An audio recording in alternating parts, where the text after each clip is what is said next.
Donc on se retrouve aujourd'hui pour l'inauguration de cet institut de formation des aides-soignants au sein de cet EHPAD. Pourquoi est-ce que c'était important pour vous de venir aujourd'hui ?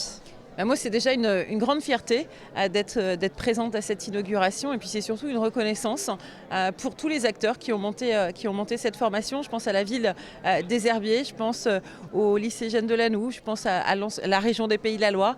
On voit bien qu'avec le collectif, on arrive à monter des beaux projets dans un temps relativement court. Et donc, c'était important pour moi de leur dire. Et puis, c'est le premier projet aussi dans la région des Pays de la Loire d'avoir une formation d'aide-soignant au sein d'un EHPAD. Et je souhaite être l'ambassadrice de ce type de projet. Et si on peut en avoir d'autres, pour moi, ça serait un grand bonheur. Super.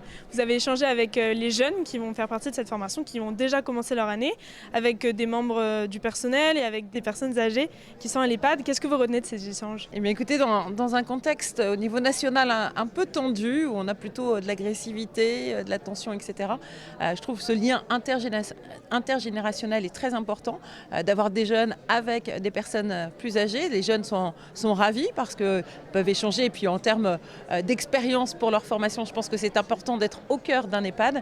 Et puis en échangeant avec les résidents de l'EHPAD, pour eux, c'est leur petit rayon de soleil d'avoir ces jeunes femmes qui suivent cette formation. Donc je trouve que ça fait vraiment beaucoup de bien. Et encore une fois, je souhaite que ce projet, il y en ait beaucoup d'autres dans la région des Pays de la Loire.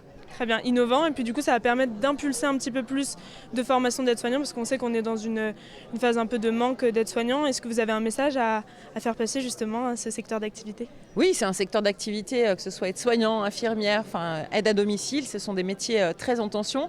Et donc, il faut découvrir ces métiers-là, discuter aussi avec les jeunes qui suivent cette formation. Et puis, dans quelques jours, on aura le Big Bang de l'emploi donc à La Roche-sur-Yon, les 20 et 21 septembre. Et puis, c'est l'occasion de pouvoir venir discuter avec des jeunes et puis découvrir aussi des métiers, et notamment les métiers dans le sanitaire et social.